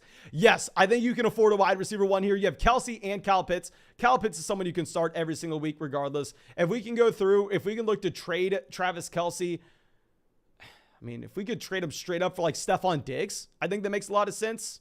I don't think you're going to get Chase. I don't think you're going to get Jefferson. You're not going to get Kupp. I think the move's like trade Travis Kelce for Devontae Adams or Stephon Diggs with this build. Okay. Let's move this down. MCR says, in a 10-team league, full PPR dynasty with Superflex, we got Josh Allen, Dak Prescott, Tua Tagovailoa, Nick Chubb, Travis Etienne, Antonio Gibson, Michael Pittman, Jerry Jeudy, Chris Olave, Christian Kirk, George Pickens, DJ Moore, Mark Andrews. Okay, we have the elite quarterbacks with Allen, Dak in a super flex format. We have the elite tight end in Mark Andrews as well. Can we make any moves here? This is the worst answer I could ever give anyone. It's the most boring answer I could ever give anyone. Doesn't help anybody. I apologize for it. Great team. Love it. I don't think I'll make a single change. Love it. I don't think we can change anything. Here, we're going to go ahead. We are going to take KJ Osborne. To be honest with you, I probably prefer Jacoby Myers over KJ Osborne in a vacuum. The only reason we're going to decide to go through and take KJ Osborne here in particular is because this is a spot where we have Justin Jefferson. We have Kirk Cousins. So we are building in that correlation, of course. Okay.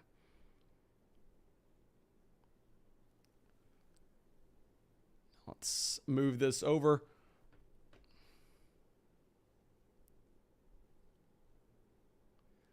Jarvis Landry, 149.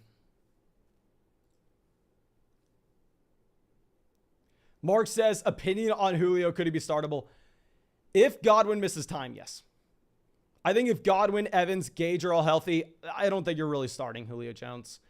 And Constantine coming out, thank you, says, would you play Kareem Hunt, Darnell Mooney, or Juju Smith-Schuster at the flex in a PPR format? This week in particular, I'm going to go ahead. I'm going to take Darnell Mooney. I think long-term, I think Juju Smith-Schuster is probably hitting the flex spot for you. Long-term is probably Juju. This week, when we don't exactly know what the role is going to be, I think we go Darnell Mooney. And now Kyle says, 10-team half PPR where we got Herbert, Eckler, Swift, Barkley, Michael Pittman, Jalen Waddle, Hunter Henry, Allen Robinson, Rashad Penny, Dameon Pierce, Elijah Moore, Chris Olave, Tyler Boyd, Kenneth Gainwell. Here, I mean, you have the top three quarterback with Justin Herbert. You have the elite level option there. You have three top 10 running backs with Eckler, Swift, and Barkley. Obviously, we're a little weak at tight end. Penny never makes a difference for this team. If you have Barkley, Eckler, and Swift, Penny is never going to do anything for you. Where I would love to go through, I would love to try to package together Penny and a tight end to get an upgrade elsewhere. Elite coming out says, opinion on Team 7, first time drafting with you. I'd be happy to give you my opinion on this. Let's go through. Let's look at this team. Team 7 starts off Derrick Henry in the first, gets CeeDee Lamb falling all the way to the 18th round. That is very surprising here. Keenan Allen, 31. Justin Herbert pairing up with Keenan. I really like that as well. I mean, I'd probably go Waddle, but regardless, A great start through the first 4. Dameon Pierce, 66. Personally, I prefer Elijah Mitchell. Personally, I prefer J.K. Dobbins. But, I mean, I know a lot of other smart people are taking Dameon Pierce here. Alan Lazard, 79. I'm not a big Alan Lazard guy, but obviously falls considerably past his ADP. Penny, a 90. I think Penny's going to be more appealing in this league that doesn't have the fantasy football playoffs, so you don't have to worry about Kenneth Walker coming in the second half of the season. Dawson Knox, 103. I'm less concerned about Dawson Knox now that we have O.J. Howard out of Buffalo. Still don't love the value of Dawson Knox. Rodgers, McKenzie, James Robinson, Jacoby Myers. I really like the team. I think you got pretty damn lucky having CeeDee Lamb make it that far down to you, but still, good team overall. Okay. Now, Krunor coming out says, the way I have Henry and Eckler's, people in my league don't like Eckler. So second round Eckler and third round Andrews. By the way, $500 buy-in. It's a $500 buy-in and your league mates are letting you get second round Austin Eckler and third round Mark Andrews. Is that a freaking joke? That has to be a joke, right? That's crazy, my friend. Tim says, keeper draft tomorrow. Thank you so much for coming out. Tim says, 12-team league, non-PPR. Okay, so here, non-PPR, we are going to prefer the running backs down there in the flex. Already keeping Mixon, Akers, and Tyreek Hill. 9th pick and best available then will be Barkley, Swift, Diggs, Kelsey. What are your thoughts? I would say because you have to start 3 wide receivers here and that flex with the larger starting lineup overall. I mean, it's not as crucial to go through and make sure that you're getting the elite level tight end. I think in this kind of format, you go Saquon Barkley. In a non-PPR format, I'm going to be willing to push up the running backs. You're already keeping Tyreek Hill. I guess you have Cam Akers. I think we go through and want to start a running back every single week in the flex in a non-PPR format. So let's might as well take advantage of that and go ahead and get Saquon Barkley there. And then on the way back around, I'm assuming that we will need to pick from one of these guys in the second. I guess in the second round, I'd be fine going with Diggs, Kelsey, or Swift. The reason I rank Swift higher in a PPR league than Saquon Barkley is because I think that Swift has access to a higher receiving floor. You can make the argument one way or another, but Saquon Barkley is a much bigger running back who I'd prefer a PPR format. But Kirk, right after us, decides to go ahead and take J.D. McKissick, 166. Great pick with McKissick. I would have taken him on the way back around. Okay. But Bray says, in a 10-team standard PPR league, at quarterback, we have Russell Wilson. Running back, we have Cook, Javonte Williams, Alexander Madison, Melvin Gordon, Darrell Henderson. At wide receiver, we have Stephon Diggs, Hollywood Brown, Mike Williams, Jalen Waddle, Brian Robinson, DeAndre Hopkins, and we have Brandon Ayuk at tight end. The thing is, when we're rostering Russell Wilson here, you're making the bet that Russell Wilson is going to be a top 5 quarterback in passing yards this year. Like, if Russell Wilson hits from a fantasy football standpoint, knowing that he's not going to have a ton of rushing upside like we saw early on in his NFL career, you need to make sure that you have some of these Denver Broncos pass catchers to go through and get the added benefit. So if we can trade Mike Williams for either Cortland Sutton or Jerry Jeudy, I think that would be very appealing. Say the same thing about Allen Robinson, for example. We have very strong running backs, not much for us to do there. I think it's a good team. I just definitely would try to get one of these pass catchers with Russell Wilson because if this team's going to be any good, the Denver Broncos passing offense is going to have to be very good. Okay. So at this point, do we just go ahead and take Daniel Jones? We are going to take Daniel Jones here in a best ball format. I mean, with Daniel Jones, he does have some rushing upside. He can get to 300, 400 rushing yards in any individual year. And at the same time, we can see probably not double-digit rushing touchdowns. We're going a little bit too hard on selling Daniel Jones in this pick. But even if it's not double-digit rushing touchdowns, we can get Daniel Jones to 6 rushing touchdowns in a season, which in a best ball format I think will be valuable. And we are about to pass 650 likes in the live stream. Please go down there, drop a like on the stream if you want another draft after this one. And Bray says, 10-team standard PPR, quarterbacks Russell. No, we just answered that one. Okay, good. Manuel says, what should I do with my team in a 10-team league where we got Mahomes, Kamara, Swift, A.J. Brown, Pittman, Robert Tonyan, Brandon Ayuk, Tyler Lockett, Allen Robinson, Dameon Pierce, Ramondre Stevenson, Darrell Henderson, and Sky Moore. I like the team overall. And y'all know we've been talking about not wanting to go through and roster multiple tight ends. Like, I think that you really just want to have one of these guys. If you need to get another player due to injury, bye week, you can get that guy off the waiver wire when it's that time. But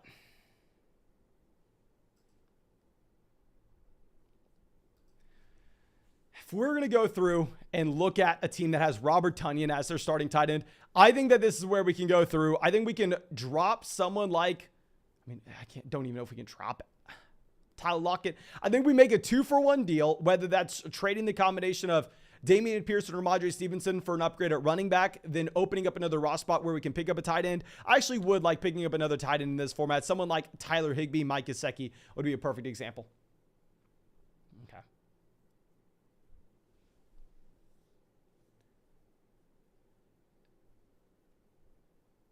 Now let's go through and find this next one. Our next one coming out from Work for What You Want, a long time member of the flock.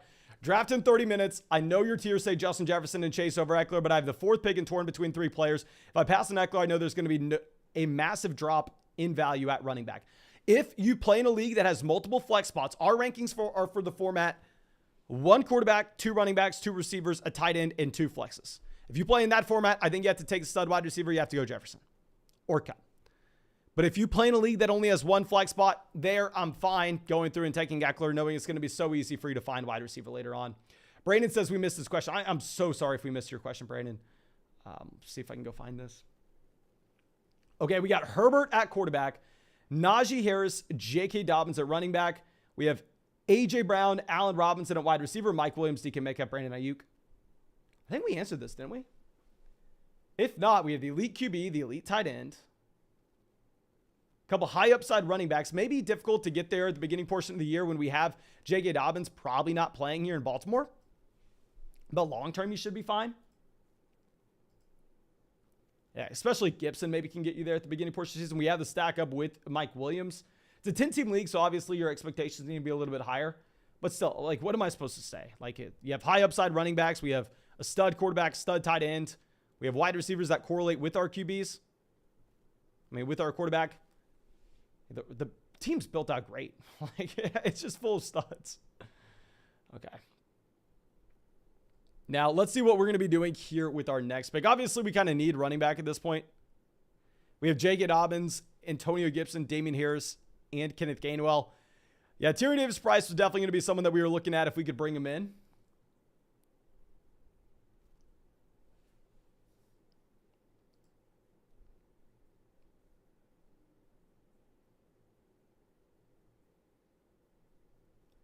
Okay, David Bell off the board. I guess I'm not a big Jeff Wilson guy. But Trey Sermon cut. The depth chart's cleared out. Let's go ahead. Let's take him. Let's just have someone that should be on one of the most run-heavy offenses in the NFL this year. If it works out, great. If it doesn't, who cares? We took the man at pick 189. Okay, so slide this down. And of course, if you have not done so already, go down there. Drop a like on the live stream if you're wanting another draft after this one. And we have Paris Campbell off the board at 190. We have a 24-hour live stream tomorrow as well. Y'all better be on that stream tomorrow night. And then Peyton says, Dynasty trade, Hollywood Brown, TJ Hawkinson, Kareem Hunt, and a future first for CMC in a second. Definitely the Hollywood Brown, TJ Hawkinson in the first side. I think right now is the worst time in Dynasty to be trading away your future first. Everybody's all in on just 2022 production. And Manuel says, apart from that, should I trade Swift for Kelsey? Been an OG fan. I don't know if you remember, but much love. I think you remember you being out starting 2 years ago. I could be mistaken, but thank you so much, my friend. Going back, looking at Swift for Travis Kelsey. It's a 10-team league at tight end right now. We have Robert Tonyan. Yes. Going back to what we were talking about, possibly trying to find tight end upside by having an extra guy down there on the bench. I think it's easier to just go through and make that play if we can. I'm going to take Kenyon Drake over Mike Davis. I know most people aren't going to. I will. But, yeah, I would love to trade Swift for Travis Kelsey with that team. Okay. So let's move this down. Let's show off this entire draft board for anybody just now coming into the live stream. Of course, if you're just now coming into the stream, thank you so much. And if you want to get in our next draft, if you want to draft with us tomorrow on the live stream, make sure you go sign up for Underdog Fantasy. Use promo code FLOCK when you sign up. They'll match your first deposit dollar for dollar up to $100. You'll get our 2022 fantasy football rankings. You'll get our 2022 fantasy football draft guide. You'll support the channel. And they also have a ton of cool player props as well. But Isaac says, what do you think about my team in a 10-team PPR league where we got Justin Herbert at quarterback? Running back, we have CMC, Aaron Jones. Wide receiver, we have DJ Moore, Hollywood Brown. We have the elite level tight end, Mark Andrews, Jerry Jeudy. I have Etienne and Lazard on my bench. Who should I start at the flex? Okay, so if we're looking at who we should start at the flex specifically in this league right now, I mean, CMC, Aaron Jones, obviously your two running backs, two wide receivers, DJ Moore, Hollywood Brown. I would say in your flex this week, I am going to go ahead. I'm going to start Jerry Jeudy over Travis Etienne and Allen Lazard. I think that this is something that maybe changes as the season goes on. But before we actually see what the role looks like with no Devontae Adams in Green Bay, I'm going to be hesitant to just go out there and jam in Allen Lazard. Let's definitely play Jerry Jeudy. I mean, I think he's the wide receiver one in Denver. And same thing with Travis Etienne. Travis Etienne maybe is the long-term play here, but I would rather see Travis Etienne in his first NFL game before we actually just go through and jam him in as well. Okay. And then outside of that, I think it's a great team. There's not too much I can say. You have the elite level tight end, the elite level quarterback. I'm sorry. I have no idea what I can say with that team, my friend. It's a very strong roster. And now after we take Kenyon Drake, you have a lot of wide receivers going off the board. I mean, I think we probably bring in a wide receiver in the 18th round, but a lot of these guys are about the same. Now, Ryan coming out, thank you, my friend, says in a 10-team standard PPR format, we got Trey Lance at quarterback. Okay, so we have a quarterback we're starting every single week. Outside of that, we have DeAndre Swift, Nick Chubb at running back. We have Cooper Kupp, A.J. Brown at wide receiver, a couple elite level receivers. We have Cole Kmet at tight end, kind of whatever in a 10-team league. Hollywood Brown. On the bench, we have Sutton, Davis, Stevenson, Miles Sanders, Alexander Madison, Sky Moore, Jameson Williams. I love that down there in the bottom end of the bench, we're just chasing the highest ceiling possible. But at the same time, like if Gabriel Davis is your wide receiver 4 here, I think that it's going to be an easy call to just go through, try to trade one of these wide receivers. Like if we can trade Cortland Sutton and get George Kittle, it's going to be a no-brainer. I would even look to throw in Cole Kmet. We can get that correlation in with Trey Lance. At the same time, you can have a very high upside team. And you're not sacrificing too much wide receiver production. I mean, if we're looking at this, you have more than enough wide receiver value to go around. It's a 10-team league. It's Hunter says, should I try to trade? Who should I try to trade for if I trade Jalen Hurts and Drake London? If we're going to be looking for a wide receiver in return for these two players, let's go through and let's look at this draft board in particular as reference. I think if we're looking to trade Jalen Hurts and Drake London, any wide receiver that went inside the top, I'd say 31 picks here. Any of those wide receivers, I'd be fine with. Preferably, obviously, someone like CeeDee Lamb, Devontae Adams, who go at the beginning of the second round. I don't think you end up getting them, but if you could, that'd be fantastic. Nick says, Mason, how do you like my Bengals stack at the 105? Okay, let's go through and let's check out your team. Jamar Chase, T. Higgins, and then ended up getting Joe Burrow in the 7th. Bold call. I like it, going through, just shooting for the highest ceiling possible, saying, oh, yeah, we know we want Joe Burrow, but we're not going to reach on him in the 6th when we can get him in the 7th. And then beyond that, you have at running back Aaron Jones, Elijah Mitchell. Love the James Cook pick. Darrell Henderson, great value. You have Winston stacked up with Jarvis. Love the team, my friend. You even go Hayden Hurst, go all in on the Cincinnati Bengals there at tight end as well. But I think Rob says, thoughts on the 109, not too experienced with underdog. Yes, sir. Let me go through and give this ASAP. Diggs, you got a gift here. If you're not that experienced with underdog, I'm telling you right now, you got a gift with some of these early round values falling to you. Trying to look at what's actually going to help. Love the MVS pick to pair up with Patrick Mahomes here. Gallup 112. Obviously, this is early according to his ADP, but I think this is probably about where you should look to go. Raheem Mostert, same thing here. A player that's rising for the right reasons. I love the Robert Tonyan value. I'm just making sure that the roster construction is fine. Yeah, the elite level tight end, you only took 2 tight ends. The elite level quarterback, only go 2 quarterbacks. I think it makes a lot of sense, my friend. I think that team makes a ton of sense. But looks like we are probably going to cut the live stream here. I want to get in another drafter to this one, but we've only been live for an hour and a half. We're going to have to do 24 hours tomorrow, so an additional 22 and a half hours after this. So make sure you subscribe to the channel. For the love of God, come out to the 24-hour live stream tomorrow because I'm definitely going to need you. But thank you again. I appreciate y'all, and I hope you have a great day.